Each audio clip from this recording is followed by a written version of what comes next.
Pô, burrão, não sei escrever, analfabeto pra caralho. Como é que era? Era barra start? Não lembro mais como. Barra join, é isso aí, ó. O cara também sabe de vendas. Venha, meu filho. Ah lá, chegou. Now recording. Puta merda, fiquei surdo. O cara gritou na minha orelha, que isso? Nossa, cara. Tudo sob controle? Tudo sob controle até o momento. Um amigo meu ficou dando os toques assim, tipo, a gente ficou discutindo sobre quantas secrets o Discord tinha. Aí ele meteu essa do tipo, se você clicar 5 vezes rapidão ali no ícone do Discord, sabe, em cima dos grupos, ele em algum momento vai entender que você descobriu esse secret e vai aparecer um voz de anime assim falando Discord. Não acredito. E ele apita esse mesmo áudio toda vez que o Discord abre. Desde então eu fico tomando susto. Caralho, é verdade. É quando. Eu ouvi que também vazou o áudio. Então, barulho de quando eu abro o Discord. Ai. Agora com esse início nada a ver, vamos começar o programa. Esse é o que? O episódio 6? Tô confuso. Episódio 6, episódio não lembro. Deixa eu pegar minha cola. 3, já tenho 4, vai ser o 5. É isso, pô. Vamos fraco. Vamos lá. Está começando mais um Pitacos Cabeludos, o episódio 5 para ser mais específico. E como eu queria cantar a bola no último episódio, esse vai ser mais um sobre anime. E no caso de hoje será Paranoia Agent. E eu estou aqui com meu querido amigo Fatureto. Quem? Eu não sou paranoico, você é paranoico. Ele é paranoico, esse cara aqui do meu lado é paranoico. O Gnome é paranoico. Ai, bom dia, bicho cabeludo, como você vai? Você tá falando comigo? Tá falando comigo? Tá falando com quem então? Aqui não tem mais ninguém. E é nessa animação toda paranoica que começamos a falar desse anime, mas não tem como falar desse anime em específico sem mencionar o seu diretor, que é o Satoshi Kon. Satoshi Kon, você manja dele? Não muito, mas me explica melhor pra eu ficar sabendo aí, né? Cara, primeira das mentes, meu primeiro contato, pessoalmente assim, com as obras do cara, foi numa exposição na Caixa Cultural que rolou. Tava rolando uma exposição dos longas-metragens japoneses de modo geral. Só que, entre esses, as maiores atrações, conduzia 3 mentes criativas. Uma delas era o Satoshi Kon. A outra era o Katsuhiro Otomo, criador do Akira. E a outra era o Hayao Miyazaki, o praticamente criador da Ghibli, tá ligado? Aí, tipo, minha cabeça explodiu, maluco. Eu não conhecia nada desses filmes. Eu devia ter 13 anos na época, pô. Sei lá, novinho pra caramba. Tava na idade. Não entendia nada também. Aqueles filmes muito doidos, tá ligado? Hoje, agora que eu posso entender esses filmes, que agora o meu cabeção cresceu. Entender mais ou menos, tá no caminho. Entender mais ou menos, pelo menos, mas alguma coisa eu vou sair entender desse trem. Aí, pô, lá eu assisti Páprica. Já logo caí de paraquedas no filme do Satoshi Kon, que é o mais maluco, mais viajado. E meu irmão, não tem outra, não. Me surpreendi com ele desde então, assim. Se tornou fã, né? Me tornei fã. Mas aí aqui entra o meu resuminho sobre a vida dele. Nascido em 1963, que a princípio foi inspirado por séries televisivas dos anos 70, como Patrulha Estelar, Hyde, Future Boy Conan, e tudo isso só para dizer que ele era um aspirante a animador, mas ele se descobriu na ilustração, concluindo sua formação em 82, se graduando em 87 e deu início a uma carreira de produção de mangás, como Toriko, Kaikizen, Seraphim Wings e Opus, além de outros trabalhos mais alternativos no ramo da animação, com Houjin Z e Patlabor 2. Mas logo se destacou como roteirista no filme live action World Apartment Horror, dirigido por Katsuhiro Otomo, criador e diretor também de Akira, como eu já mencionei, e assim fazendo uma parceria como assistente no longa Memories, do Katsuhiro, onde ele faz a sua primeira história intitulada como Magnetic Rose, o seu trabalho abordando essa mistura de sonho e realidade que ia se tornar a marca do Satoshi Kon mais pra frente. Olha que loucura. Doideira, doideira. E assim vamos dar espaço aos trabalhos mais famosos dele, como Perfect Blue, de 97, uma adaptação mais que não parece, justamente por ter um estilo tão próprio, e uma atriz milenar, um filme de 2001 que infelizmente eu não vi. Então pulamos para Tokyo Godfathers, de 2003, esse que eu também só descobri lá nessa exposição, sendo uma comédia de humor negro muito interessante. E esses dois eu imagino que sejam as adaptações mais sóbrias dele até chegarmos no anime de hoje, Paranoia Agent, de 2003, talvez a sua única obra totalmente autoral, até que se prove do contrário. E, só para mencionar, Páprica, de 2006, uma das loucuras que melhor conversam com o tema de sonho e realidade, uma de suas adaptações que podemos considerar praticamente a obra-prima dele. E, assim, teríamos um projeto chamado Yumi Miru Kikai, ou Dream Machine, mas infelizmente chegamos aqui numa parte triste, onde o Satoshi foi diagnosticado com câncer pancreático já avançado e faleceu em 2010 com 46 anos. Isso é louco, né? Infelizmente, em decorrência de uma doença aí que é uma bosta, né? Pois é, logo num estado já avançado não tinha nem o que fazer. Eu tenho o folheto da Caixa Cultural, lá diz um pouco do que é que aconteceu com ele depois, do tipo, ele se rendeu à doença, então ele passou os últimos dias dele em casa com a mulher, curtindo o pouco da vida que lhe restava, mas tipo, não tinha mais o que fazer, né? Tanto que ele deixou esse projeto aí na mão da galera e até hoje a gente espera uma adaptação, mas talvez a galera não lance justamente por não ser a obra nas mãos dele, né? Essa galera que entre aspas, é genial, assim, é muito artística. Quando tem algum diagnóstico assim, um exemplo é o M do Motorhead, que é uma banda. Ele descobriu o câncer e ele decidiu passar, tipo, os últimos dias da vida em estágio já avançado, esse câncer que ele descobriu, e decidiu passar os últimos dias da vida dele fazendo tudo que ele queria, e bebendo igual um louco e tudo mais. Às vezes essas pessoas preferem, de certa forma, viver sua vida de uma maneira diferenciada, assim, quando descobre esse tipo de coisa.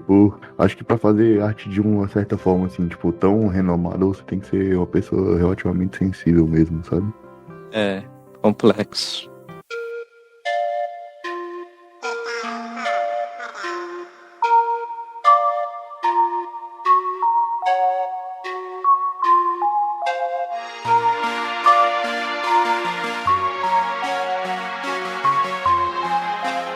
E assim partimos para o anime Paranoia Agent, animado pelo estúdio Madhouse, um estúdio também já renomado que produziu muitas coisas como Death Note, Hunter x Hunter, Ninja Scroll, Crianças Lobo, entre outros por aí. O que você achou desse anime, meus queridos Fatoreto? Rapaz, no começo eu não tava entendendo, no final eu entendi menos, mas no final eu achei muito bom. Tô brincando. O saldo foi positivo mesmo, não entendendo bulhunfos. Tô brincando, eu entendi sim. Quer dizer, eu acho que entendi. É um anime muito interessante, a temática que ele traz e a forma que ele aborda, os assuntos que ele aborda, acabam sendo bem relevantes. E foi uma descoberta nova pra mim, eu nunca tinha trabalhado nada com nenhuma obra com o do Satoshi Kon. E eu achei genial. Fiquei com vontade de assistir outras coisas que ele produziu. E você, meu querido amigo Bicho Cabeludo, qual é a sua opinião sobre esse anime aí? Pois é, como já fazia muito tempo que eu não tinha contato com a obra dele, eu fiquei em dúvida em qual momento eu ia ter que cruzar com ela de novo, então eu falei assim, que seja com Paranoia Agent, que eu não vi, vai ser uma experiência completamente nova e depois eu volto pra, possivelmente, Páprica e Tokyo Godfathers, quem sabe assistir pela primeira vez Atriz Milenar e tal, mas, mano, esse anime é um daqueles bem cabeção mesmo. Ele veio pra confundir, mas eu gosto dele justamente porque ele se dá o trabalho de explicar. Lá pro final, a reta final é totalmente didática, e é disso que eu gosto no Satoshi Kon. Apesar dele ser todo cabeção por desenvolver essas tramas ou adaptar tramas muito complexas, muito que confundem, justamente por a gente acompanhar o ponto de vista de alguém que não consegue mais distinguir realidade de sonho, cara, e ele se dá o trabalho de explicar pra gente, é uma parte muito, muito massa por parte dele, tá ligado? Pelo menos eu acho isso. Eu achei didático, porque... Tinha coração bom, né? Explicava pra nós que não entende. Aham. Não, é uma parte muito genial, cara. É como se, sei lá, o Christopher Nolan olhasse pra nós assim, assistindo aquele filme Tenet dele, né? E o Christopher fica assim, tipo, pegando no seu ombro e fala: Você vai entender, em algum momento você vai entender. O Satoshi Kon não, ele pega no seu ombro e você fala: E aí, entendeu? Aí você fala: Eu acho que sim. Aí ele tá ótimo. Já tá maravilha. Já é o suficiente. Eu tive que explicar dentro da obra, pô. Se a pessoa acha que entender, tá ótimo. É o suficiente. Cada um entende o que quer, né? Isso também. Mas vamos prosseguir aqui. Você acharia interessante fazermos que nem com o Junji e mencionar episódio por episódio? Acho que a gente pode mencionar episódios mais pontuais e acabar deixando. Fazer um geralzão, deixar alguns episódios mais pontuais e o geralzão no geral, entendeu? Entendi. Mas assim, é que eu acho justamente muito, muito maluco abordar essa obra sem dar tantos spoilers, inclusive spoilers, pra quem não sabe. Mas assim, doido, é uma... Eu vou dar a sinopse aqui, se me permitir. Tá proibido. Beleza. A sinopse é a seguinte: Paranoia Agent, como o nome já diz, propõe a uma crise que rola dentro de uma comunidade. A comunidade específica, assim, não é o Japão todo, mas uma parte dele, e lá está um criminoso juvenil que ataca as pessoas com um bastão de beisebol dourado e que por algum acaso usa patins dourados também.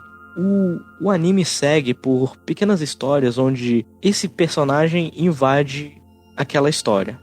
A primeira sendo uma designer de personagens fofos à la Hello Kitty, onde ela criou o sucesso comercial que é a Maromi, um cachorrinho rosa. Aí todo mundo tá querendo que ela crie outro Maromi, só que tipo, é difícil, tá ligado? Então ela, com toda essa crise, é atacada pelo Shonen Battle, como a galera fala no japonês. Como é que é? Little Slugger, como chama em inglês. Ou, em português, o moleque com bastão. Melhor tradução. Aí o moleque com bastão invade a vida dela e ela acorda no dia seguinte meio aliviada. Como se esse ataque tivesse iluminado ela. Porque agora ela não precisa mais passar por essa pressão de criar outro Maromi, simplesmente porque ela tá de atestado. E assim a gente vai acompanhar outros casos, outras histórias de pessoas que estão passando por problemas semelhantes e simplesmente são atacadas, mas os ataques não têm muita conexão uns entre os outros. E nisso a gente vai acompanhar também uma dupla de policiais que vão tentar desvendar o tal mistério de quem é o que caralhos esse tal de moleque do bastão estão fazendo aqui no Japão.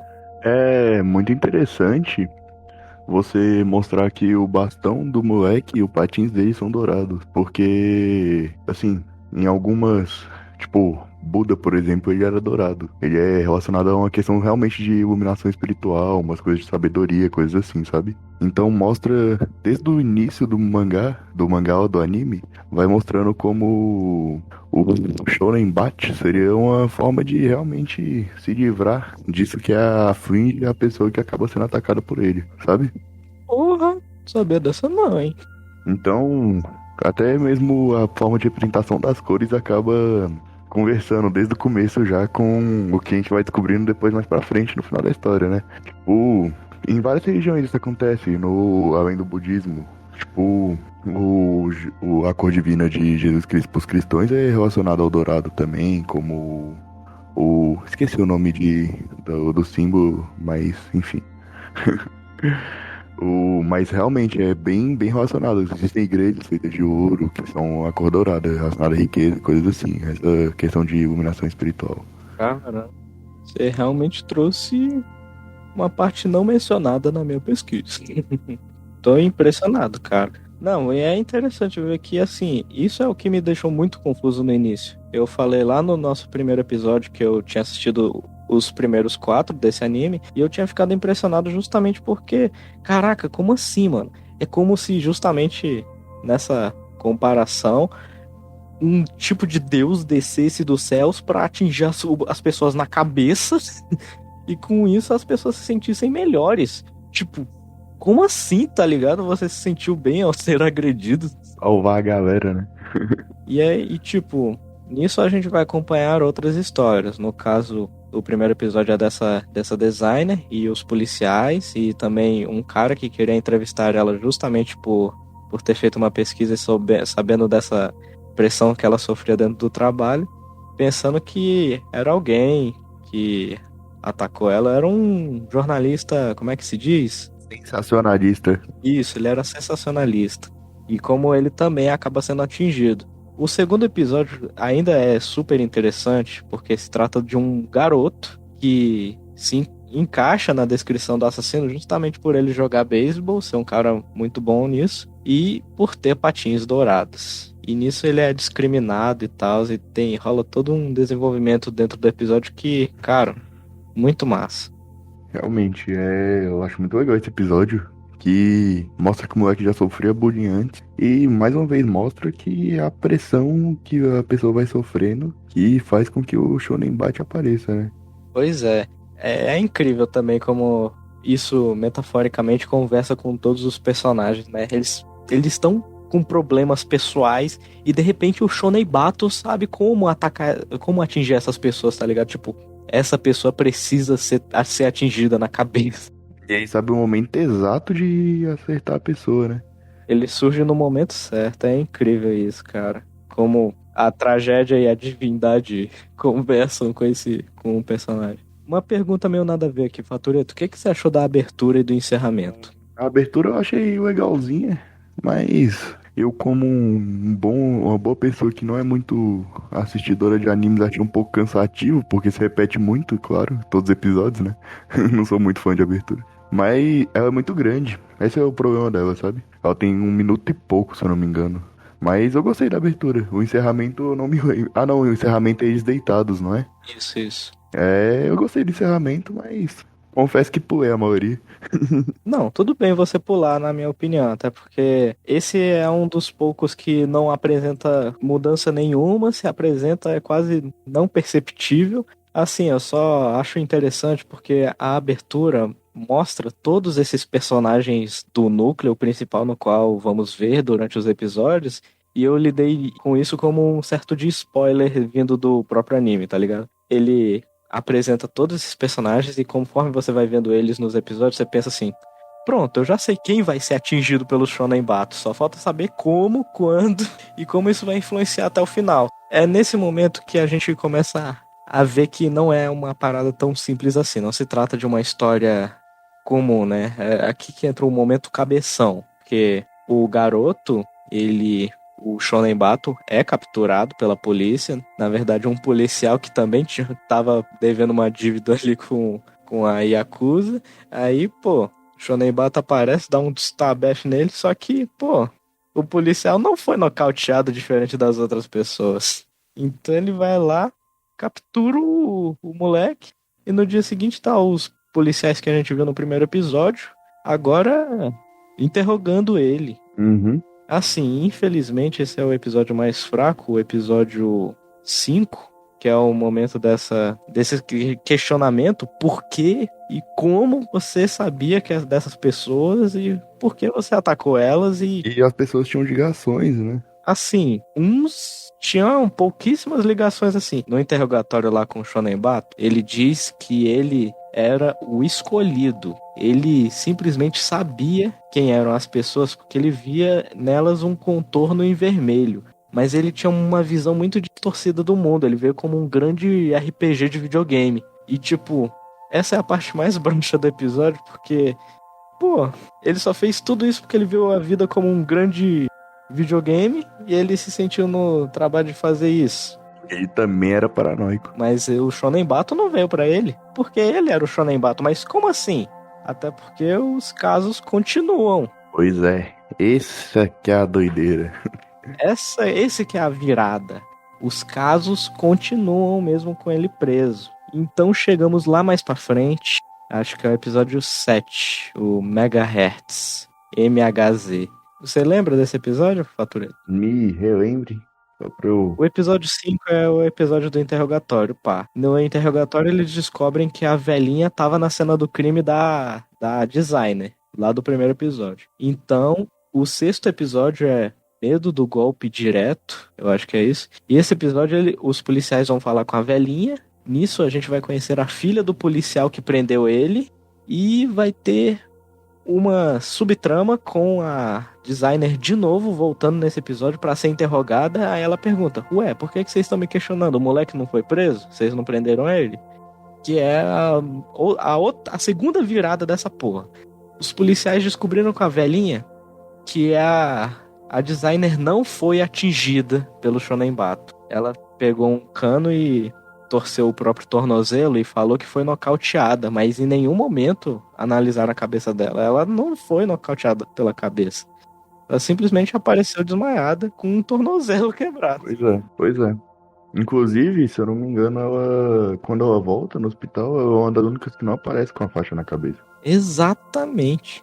E é engraçado ver isso agora, porque a gente vê tudo isso. A gente vê esse caso se repetindo várias vezes com várias pessoas. E por que a gente nunca questionou dela? Que ela que foi o primeiro caso, tá ligado? Pois é. Não só isso. Como esse episódio é o que tem o Shonenbate fugindo da cela de uma forma diferenciada, né? O garoto que foi preso morre. Os policiais meio que sabiam que algo ia acontecer com o suspeito. Chegando lá na cela, eles veem o Shonenbato olhando pra ele. Olha, não, dá o sorrisinho clássico. Exatamente. E some. E deixando o corpo do suspeito ali, meu irmão. Corpo do gente fina ali. E essa foi a terceira virada dentro do mesmo episódio. Meu irmão, essas reviravoltas já são de explodir qualquer um. Ação de se pôr na cadeira, né? Exatamente. Mas por que o nome do episódio é Megahertz? Porque a única pessoa que estava conseguindo deduzir a natureza do Shonenbato era o policial mais novo. Esse cara estava descobrindo, ele não é realmente alguém.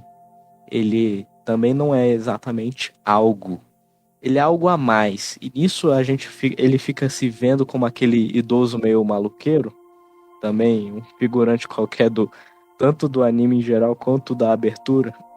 Ele se vê como aquele velhinho, como se o velhinho também soubesse de alguma coisa. E alguma coisa muda na cabeça dele. Ele descobre a verdadeira identidade do Shonenbato. E nisso ele faz um podcast, ele faz uma transmissão via rádio, que fazem essa conexão com o Megahertz do título, que é ele falando: parem de falar sobre Shonenbato, não divulguem Shonenbato, esqueçam que ele existe. Quem é Shonenbato? Isso não importa, sei lá o quê. E assim acaba o episódio, com esses ecos dele naquele filtrozinho de rádio, dizendo isso pro mundo. Pra quem ele tá falando isso? Tá ligado? O que é interessante, porque Megahertz realmente é o da Rádio FM, né? Eu não tinha me tocado desse fato. Mas também o bagulho é muito doido, né, mano? Muito detalhezinho. É porque eu confesso que eu vi os episódios tudo sem o nome.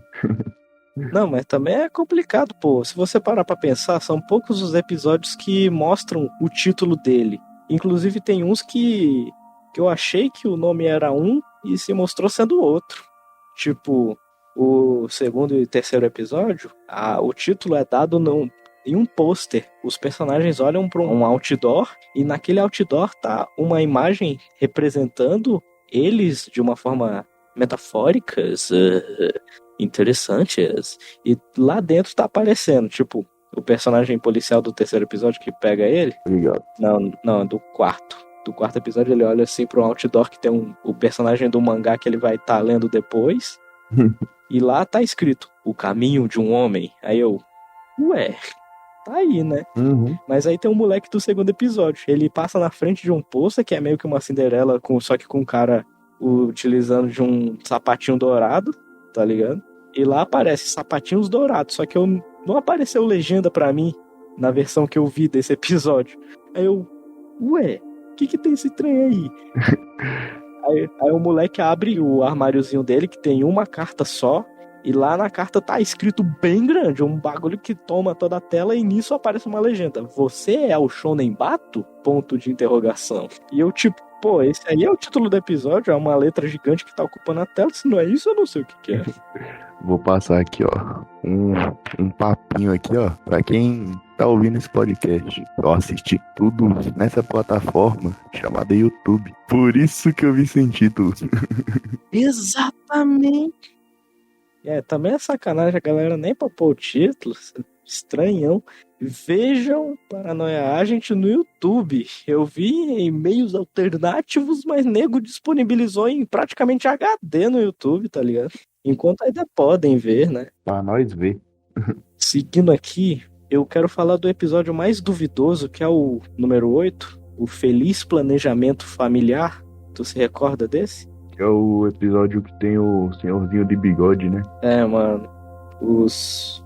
É meio complicado dizer essa palavra aqui, mas, meu irmão, a história não tem. Tem o Shonen Bato, mas ele não age nesse episódio. E é um dos episódios que explodem cabeça justamente por serem mais confusos do que o normal. O traço da animação muda, a história muda o foco, e o Shonen Bato aparece só em uma cena. Então, acho que o traço muda justamente pra ser um pouco mais incômodo também esse episódio, sabe? Querendo ou não, ele acaba abordando um assunto bem delicado, né? Então, eu acho que tem muito a ver com isso. E o Shonen Bat é interessante a forma que ele aparece, que ele é idolatrado, né? Sim, é aqui que entra a maluquice da parada. Existe um fórum onde essas pessoas frequentavam e eles falam, vamos nos conhecer na vida real, mas não é pra se conhecer mesmo, é pra eles morrerem juntos. Aí, então eles descobrem que, pô, um deles é um velhinho de bigode, meio, sei lá, saiu da Europa do século XV, um outro é um adolescente qualquer, e o terceiro membro desse episódio é uma criança. Aí os caras ficam em choque. Putz, o que uma criança tava fazendo nesse fórum, tá ligado? Aí se desenvolve nessa maluquice. O episódio se chama O Feliz Planejamento Familiar, justamente como essa brincadeira. Eles querem morrer juntos, o que é bem tenso por si só. E eu tava prestes a questionar aqui o Fatoreto. Se eu mudar o traço já é pra incomodar um pouquinho mais, que é totalmente diferente do traço utilizado anteriormente. Porra, quer ser mais incomodativo do que a trama desse episódio, tá ligado? Mas é porque talvez seja uma... Tirando a informação né? Que o lugar que a gente sempre tira. Talvez seja até uma forma de mostrar como a visão dessas pessoas que passam por momentos difíceis, que levam em conta a própria vida, acabam tendo uma visão diferente do mundo, sabe? Talvez seja até mesmo uma forma de mudar a perspectiva durante o anime. Mas isso aí é meio loucura. Principalmente julgando que, assim, esse é o episódio mais nada a ver, porque justamente não fala muito com a grande figura da paranoia, não fala do agente da paranoia. Quando a gente chega aqui, são essas três pessoas que tentam morrer, só que até eles encontrarem o Shonen Bato foge dele. E é aí que rola a maior reviravolta desse episódio por si só. Que rola o biricutico, né? Meu irmão, eu até fiquei em choque, assim. Desmaiou, né? Desmaiei por um instante, assim, em pé. Fiquei assim, não é possível, cara. O velhinho, ele pega o remédio que ele tava se sentindo meio mal, ele pega o remédio dele e ele tinha falado numa cena anterior. Esse é o meu último remédio. Então ele pega o mesmo frasco e tá ali ainda o mesmo remédio que ele já tinha tomado. Então ele olha pro chão, ele olha pros amigos dele e ele percebe que os três não têm sombra. Percebe que nada é real. Ele percebe que, na verdade, eles já estavam mortos. Meu irmão, isso é meio cômico, mas também é muito trágico. A história toda era eles querendo morrer e eles já estavam mortos, mano. Como assim, tá ligado? E a partir do momento que eles descobrem isso, eles passam a viver a vida como queriam normal. Só os três. Uma família. Uma família. E aí acaba naquela cena lá que são eles parando atrás de um clube de estudantes, assim, querendo tirar foto ali. E quando elas olham pra foto, eles gritam. Enquanto eles saem andando normalmente, como se não fosse com eles. Aí elas não viram eles. Então, tipo, caraca, eles são só espíritos loucos mesmo, velho. Esse episódio foi pesado. Esse episódio já é um episódio um tanto quanto pesado mesmo. E o anime inteiro é uma crítica à sociedade japonesa, né? Tipo, essa questão de, né, a forma que é tratada as coisas, a pressão social que exercem sobre os japoneses, a questão sobre como eles levam o trabalho muito a sério, como eles são cobrados no trabalho, sabe? E esse aborda mais um tema aí muito importante que ocorre muito aí na sociedade japonesa, que é o ceifar da própria vida, né? Eles têm já uma cultura muito ampla sobre esse tema, desde os próprios samurais que eles chamam uma fixação por isso, a ponto de você ter um privilégio de poder fazer isso, porque você cumpriu seu papel como o grande guerreiro, sei lá o quê. Uma cultura diferenciada, né?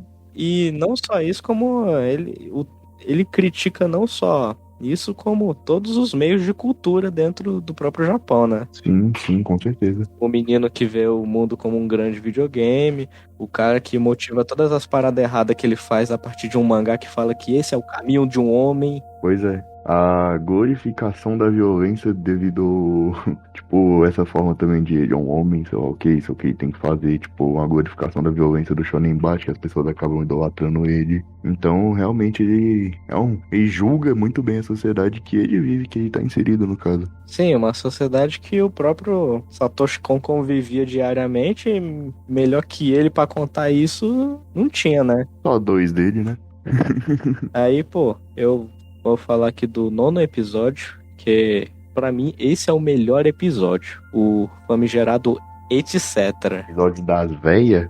O que que você acha desse episódio, Fatura? Esse episódio conversa muito com a realidade, né? Todo mundo tem aquela vizinha chata, aquelas vizinhas que se reúnem pra ficar falando asneira, Groselha. ficar trabalhando na paranoia delas mesmas.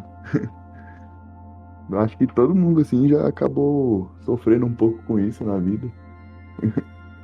E é interessante. Esse é o episódio mais genial, o mais explodidor de cabeça e o com a reviravolta mais tragicômica que eu já vi desde o último. Cara, se tratando de 3 velhinhas, assim, não são tão velhinhas não, mas 3 mulheres assim, Meia idade, né? de meia idade, já discutindo tudo que elas sabem, entre muitas aspas, sobre o Shonen Bato. E nisso entra uma 4ª personagem em cena, que é uma vizinha que acabou de se mudar. Ela que não tá muito acostumada com a convivência com essa gente, pá, mas ela quer seguir o modo de vida delas. Aí então ela tá lá só querendo discutir isso com elas, trocar figurinha sobre essa figura que morreu, mas que continua ativa também, entre muitas aspas.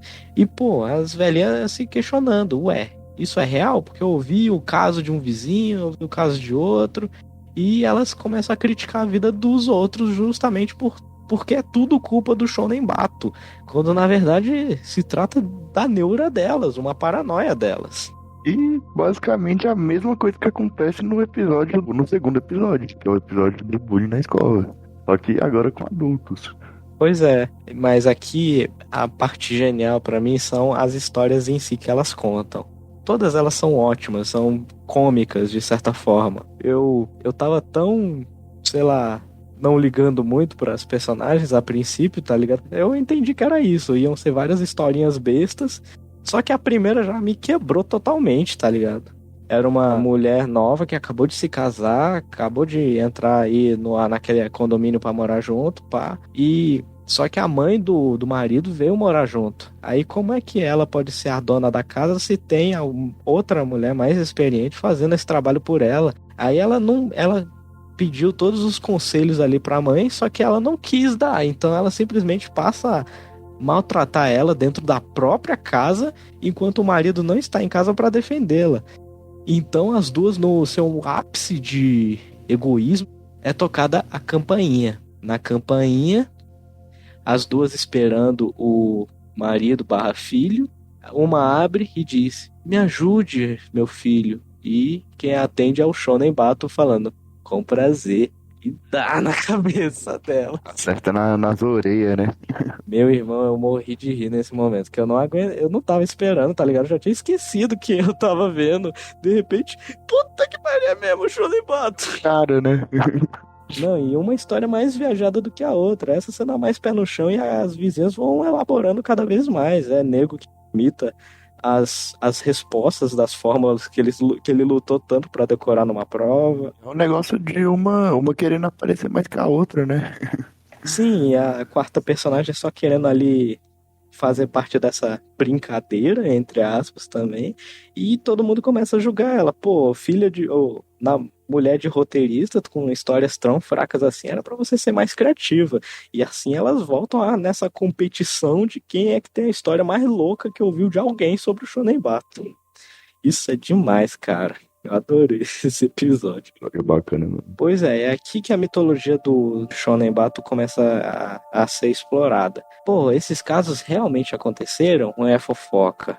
É fofoca, mas também é um pouquinho de realidade, porque são momentos que conversam com toda a trama que a gente estava vendo agora. São pessoas paranoicas, são pessoas com problemas normais do cotidiano, em que em algum momento são visitadas pelo maldito do agente da paranoia. Essa entidade, né? Exatamente. E aí a gente chega nessa reta final para os 4 últimos episódios. Pra quem não sabe, o anime tem 13 no total. E é quando o bagulho começa a ficar doido mesmo, mano. Quando começa a mostrar um em cima do outro.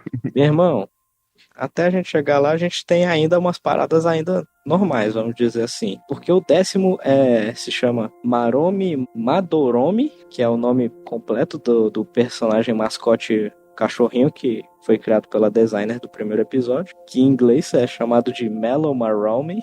Eu acho muito engraçado como a dublagem em inglês falava esse nome. Mellow Maromi? Moroni. Aparece a toda hora no anime. Também como uma entidade observadora. Ela é uma mochila, ela é um bonequinho de caça-níquel, ela é um borracha no lápis. Igual a bolinha da Pixar. Exatamente. Essa foi uma boa comparação. Consistindo na história de um estúdio que decidiu pegar os direitos desse personagem para fazer um anime. Pra poder vender boneco, né? Aí, pô, conta essa história de um estúdio que tá lutando para produzir um episódio só e como o agente da paranoia vai estar envolvido por trás de todo esse processo, garantindo uma certa não produção desse episódio, mas que no final ele acaba indo porque os japoneses não ligam, cara. Simplesmente não pode se todas as engrenagens dessa produção se foram no meio do processo. Vamos lançar esse primeiro episódio no ar. É interessante ver como funciona. Eu não tenho certeza sobre o mercado asiático, né? Mas eu sei que esse negócio de produção de desenhos para realmente vender mais boneco é algo que existe. Nos anos 90, aquele seriado famoso das Tartarugas Ninja foi criado para vender bonecos. O Tartarugas Ninja começou como um quadrinho independente e ganhou o desenho para poder vender boneco, que foi comprado os direitos de fazer boneco da Tartaruga Ninja, sabe? Sim. A mesma coisa do He-Man, né? Que o He-Man também começou como brinquedo. Uhum. Que é trabalhado nisso. É interessante a forma que ele acaba abordando no coisa. E novamente mostrando a pressão psicológica que os trabalhadores, principalmente na Ásia, acabam sofrendo bastante. Como o ataque de raiva que o cara tem, que começa a bater no rodo em tudo, bate e acaba com a luz. Esse tipo de coisa, sabe? E a maior reviravolta desse episódio se mostrando esse cara que tem reações nervosas sem motivo, inclusive porque ele era o cara que não fazia nada dentro do estúdio, ele era pra ser o faz tudo, um faz tudo que não faz nada, aí todo mundo, cara, você não tá fazendo nada, sei lá o que, corre atrás do prejuízo, vai fazer alguma coisa. Aí ele ficava puto porque ele não conseguia fazer nada certo. Ou nada era o suficiente, né? E, pô, a partir do momento que ele vê que não conseguia mais fazer o seu próprio trabalho, ele começou a eliminar toda a concorrência. Ele era o Shonen Bato da própria história. Ele pode-se dizer que se sentiu inspirado pelo Shonen Bat e decidiu trabalhar com isso. Sim, ele enlouqueceu dentro das próprias ideias e criou o próprio agente da paranoia ali na situação dele. Só que aí, né, o verdadeiro veio correr atrás do falso. E ele acaba tendo um desfecho interessante, né? Pô, bota interessante nisso. Uma galera muito grande nesse episódio acaba tendo um desfecho interessante.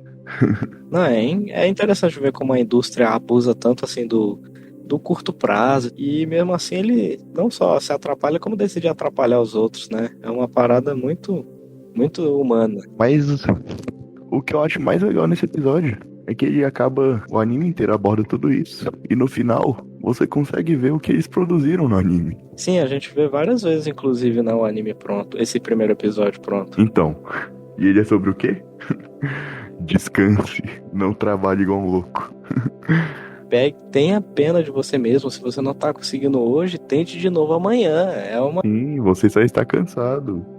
E assim, pode-se dizer que o cara sofreu aquele acidente porque ele tava cansado. Mostra que ele tava com, tipo, sono quando ele tava dirigindo, sabe? Ele já estava sobrecarregado antes de entrar nesse sistema, mas ele também estava dando muito, muito descanso para ele mesmo, né?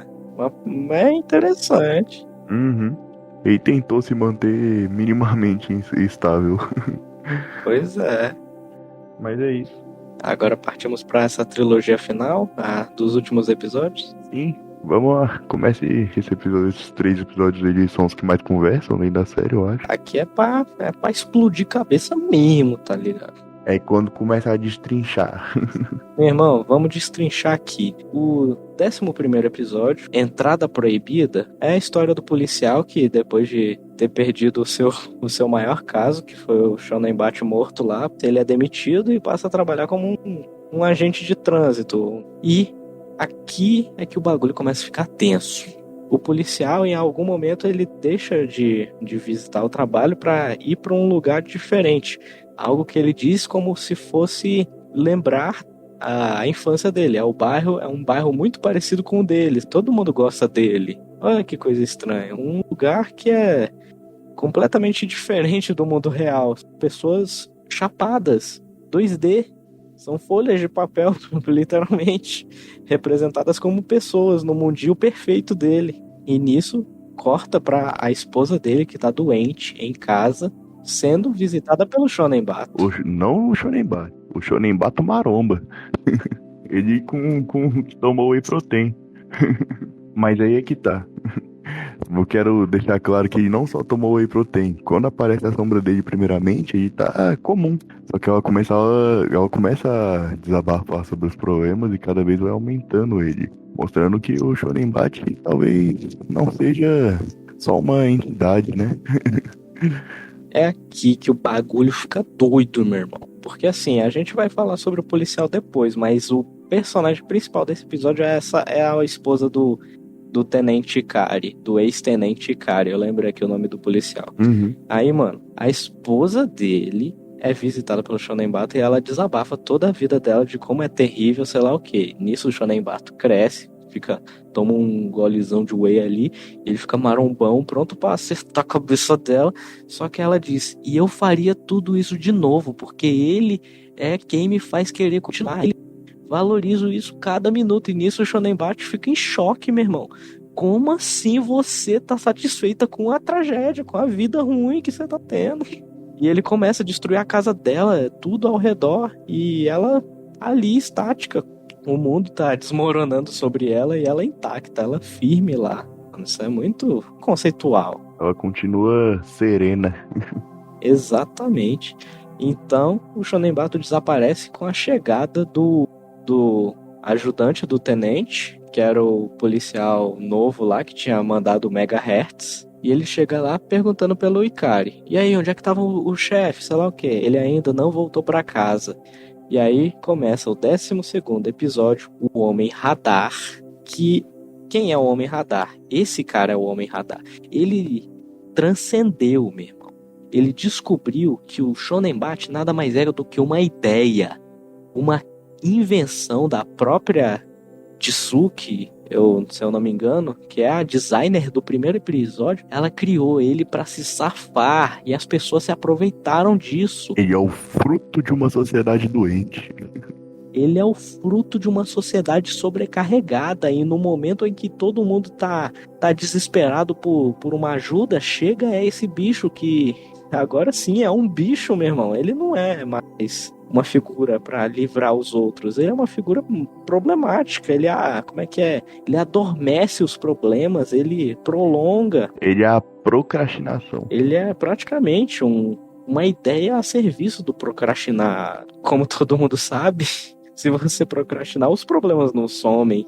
E é nesse que algumas coisas são reveladas. A gente tem vislumbres dos personagens secundários que a gente viu durante esses episódios e como a vida de nenhum deles melhorou depois do ataque. Isso só prolongou os problemas futuros que ainda viriam a atingir eles. Isso é muito foda. Eles só mentiram pra si mesmos.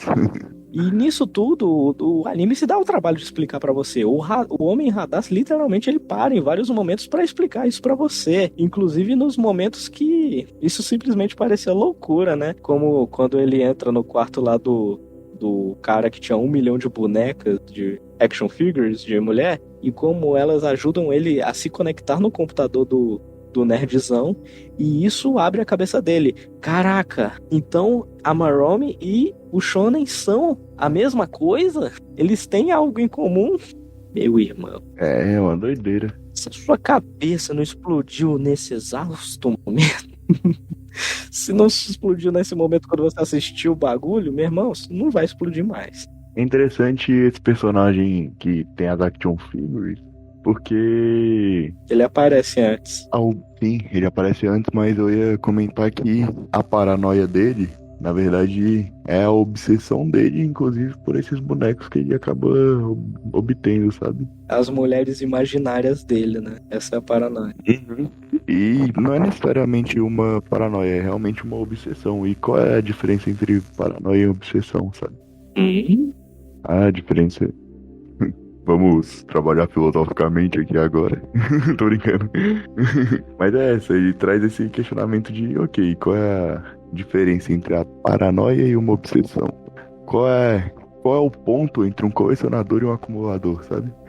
Exatamente. E não é só isso mesmo que eu queria falar, só ia comentar que eu acho que traz esse questionamento interessante. Não, é um questionamento interessante por si só, mas também, mesmo que a gente parasse pra teorizar isso, a gente ainda não ia ter uma resposta correta, justamente porque não existe, cara. Definitivamente não. São coisas semelhantes que surgem do mesmo lugar, mas que, infelizmente, não tem muita solução, né, cara? Se tivesse, a gente ia curar o mundo agora. Inclusive, eu queria ter comentado mais cedo que o Shonen Bat usa um boné. E nesse boné tem 3 pins. Um é o símbolo da paz ao contrário. O outro é uma carinha feliz, que na minha cabeça representa a libertação que ele acaba trazendo para os outros. E o outro é um símbolo radioativo, digamos assim, que é o símbolo de perigo químico quase. Que pra mim mostra o problema químico que realmente doenças como depressão, paranoia, essas coisas são problemas químicos que você tem que tratar, sabe? Então, até o design do personagem eu acho que demonstra um pouco sobre como ele age com as vítimas dele. Patureto. Bom dia. Só tem uma coisa pra dizer pra você, meu querido. Liga.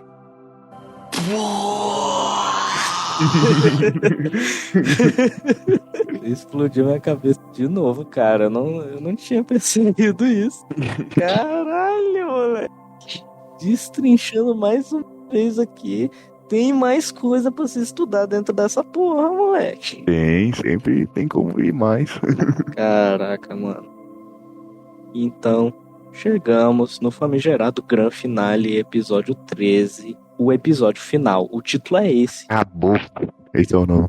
Eu vou descrevendo aqui da forma que eu fiz com os episódios anteriores e tal, mas vai chegar no final e eu quero discutir muito sobre isso, porque eu achei o final mesmo meio broxa. O que você achou? Eu achei um bom final. Fica abertinho aí pra tu dar aquela pensada.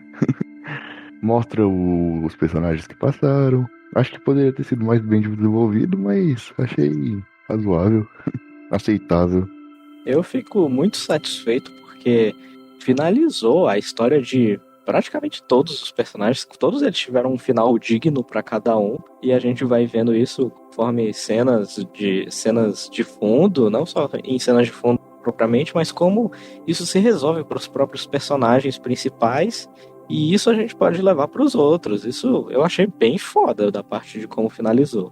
Mas a gente chega lá. A Tsukiko, esqueci o nome dela. A designer entra finalmente na trama, ela volta. E assim, desde o início a gente vê a Maromi com ela, tipo, relaxe, não liga pra isso não, sei lá o quê, justamente deixando mais explícito o que essas figuras simbolizam tanto para a própria criadora deles do que para o resto das pessoas. Então, ela se encontra com o Homem Radar que estava atrás dela justamente para acabar com isso. Porque o que está acontecendo? O mundo está se autodestruindo por causa de Shonen Bato. O delírio coletivo, né?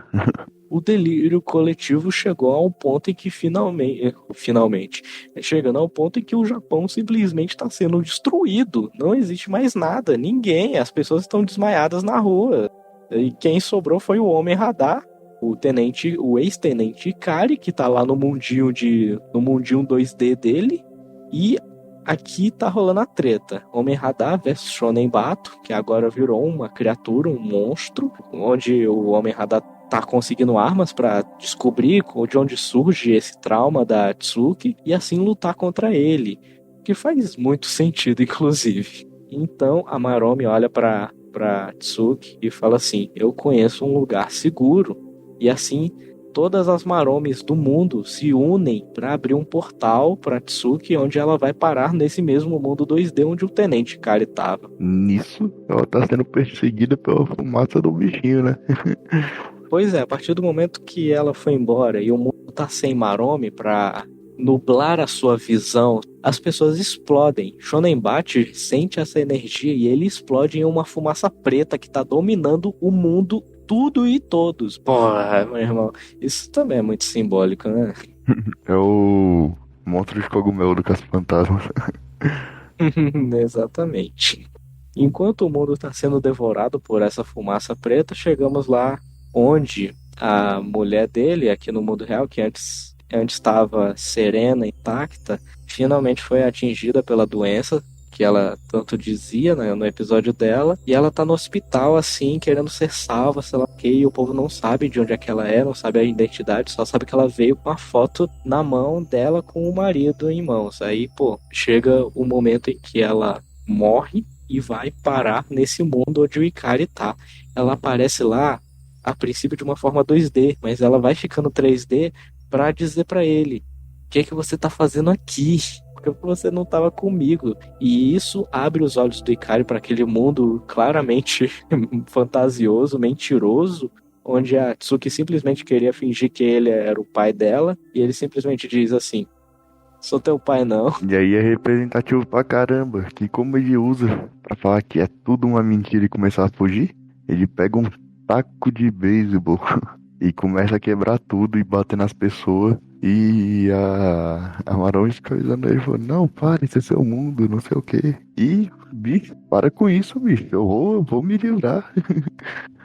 E ele quebra tudo até chegar no mundo real e ver a destruição que foi deixada pela fumaça preta. E nisso ele tenta salvar a Tsuki, levando ela para fugir. E nessa cena de fuga a gente vê os personagens secundários que a gente viu antes, né? A gente vê a mulher a professora do clube da luta, ainda descabelada e toda maquiada como um palhaço, como a segunda metade dela. Que é uma doideira também, é muito engraçado revelarem ela com maquiada de palhaço totalmente coringada. Eu acho muito engraçado quando eles revelam isso no episódio dela. É muito doido. E aí a gente também vê os meninos do segundo episódio, finalmente parece que eles se acertaram, estão saindo juntos, mas que infelizmente são todos eles pegos pela fumaça. Aí, pô, quando todo mundo finalmente é tomado pela fumaça preta, entramos num insight dentro da cabeça da Tsuki, a protagonista do primeiro episódio, onde ela revive cada momento do trauma dela que ela tentou esconder, onde o Shonen Bate surge, que é um momento em que ela queria sair para passear com o cachorrinho dela, mas ela, como estava voada, acaba deixando o cachorro fugir e ele vai direto para uma pista onde é atropelado e o cara que matou o cachorro foge e ela fica ali presa nesse momento, onde ela não pode fazer nada pelo cachorro, a não ser bloquear essa memória justamente porque ela errou. E ela chega em casa mentindo que o Shonen Bat matou o cachorro. E é a primeira vez que ela vê o Shonen Bat, sabe? O Shonen Bat é a sombra dela. A sombra desse trauma, ela criou ele justamente pra ela não ser a culpada. Ela não tá errada. Doideira. Muito emotivo. A cena que ela pequena vê aquela situação e fala: pode ser, o Shonen Bat passou por aqui, sei lá o que. E entra ela mais velha, hoje em dia, olhando pra aquela situação. Não foi ele. Fui eu. Abraçando o cachorro ali, todo cheio de sangue. Nossa, foi triste demais, velho. É triste mesmo. Aí então, esse sonho acaba. E ela acordando desse sonho no meio de um lago, sei lá. É quando a fumaça desaparece também. É quando a fumaça desaparece, deixando ela e todo mundo, assim, meio que ainda salvo. Mas que, assim que é revelado pra nós, essa cena, tipo, acabou, dá um brilho estonteante, onde a gente vê todos esses personagens principais e figurantes se vendo na rua de novo, como se tudo tivesse realmente voltado ao normal. Só que tem aquele filtro meio esbranquiçado de sonho, de uma visão que não é exatamente o que a gente tá vendo, sabe? Uhum. E é isso que eu achei broxa. Tipo, voltou tudo ao normal, simplesmente voltou. E a personagem Atsuki, ela não tá mais com cabelão, ela tá com cabelo curto, simbolizando uma mudança real, não só nela, como no mundo. E como tudo voltou ao normal, e a gente é apresentado com a mesma cena do primeiro episódio, onde tá todo mundo mentindo pra não chegar nos lugares. Que é o cara falando que tá preso no trânsito, quando na verdade ele tá estacionado. O bichinho que antes era um cachorrinho, agora é um gatinho. Uhum. Tipo, é só isso mesmo que eu achei broxa, porque isso me lembra muitos outros animes. Me lembra Evangelion, principalmente. Você já viu? Não. Então me desculpe, spoilers de Evangelion. Pô, o cara vai me dar um spoiler de um anime de 40 anos atrás. Você conhece o meme do Evangelion Parabéns? Sim, eu sei que aqui é o final do Evangelion. Pois é, eu vou explicar isso aí pra você. E como isso é muito parecido com o final de Paranoia Agent. O Shinji é questionado se ele deve ou não viver naquele mundo. E nisso a gente vê todos os traumas, todos os problemas da vida social dele e de todos os outros figurantes que a gente acompanha durante o Evangelho. E aí no final ele fala assim: cara, eu não ligo pra tudo isso, eu escolho viver. Eu não quero ficar preso nesse redemoinho de sofrência que eu estou há tanto tempo. Eu quero viver a vida, eu quero estar com as pessoas. Escolhe a pílula azul. Ele escolhe a pílula azul, eu quero ficar com as pessoas que eu amo. Então o mundo ele floresce, o mundo se torna colorido e aparecem todos esses figurantes falando: parabéns, Shinji, parabéns, você escolheu o óbvio, sei lá, tipo, claramente era pra todo mundo viver, porque porra, a situação era tão apocalíptica lá também que viva a individualidade, não? Uhum. E aí finaliza desse mesmo jeito, tipo, quer dizer, esse é o final do anime. Em outras versões, o Evangelho ele simplesmente rebuta o universo assim como o Paranoia age e mostra eles vivendo hoje em dia, como se tudo tivesse dado certo. Aí eu, ué, Evangelho também é broxa pra mim por causa disso. Apesar de não fazer sentido. Eu achei bacana. Me agradou. Dê aí sua opinião geral. Acho que, minha opinião geral é um anime muito bom. Eu gostei muito do final. Acho que vale a pena assistir sim. E dá vontade de assistir outras coisas do diretor, que acaba sendo bem interessante também. Eu me interesso por artes psicodélicas, eu não conhecia. E é engraçado que depois do passo final, ele tem o senhorzinho lá de cabelo branco que dá um monólogo final, sabe? Sim, é verdade, mas eu não me lembro do que ele disse. Aí fala, parece que acabou, nada fica sem fim por muito tempo. Boa sorte pra vocês, vamos nessa. É mesmo, mano. É um discurso positivista também, justamente pra justificar esse final. Tipo, a fila anda, e aí? Curtiu? Aí foi bom pra você? Foi bom pra você como foi pra mim. E eu gostei muito, acho que vale a pena. E meu amigo bicho cabeludo, qual é sua opinião geral, sua consideração? Considerações finais. Foi uma experiência inacreditavelmente maravilhosa. Apesar apesar do final broxa, que é justamente por, sei lá, um trauma que eu tenho com o Evangelho, a minha paranoia é essa. A sua paranoia é o final de Evangelho. Minha paranoia é o final de Evangelho, e como isso se repete aqui, eu falo, não, de novo Evangelho 2, não.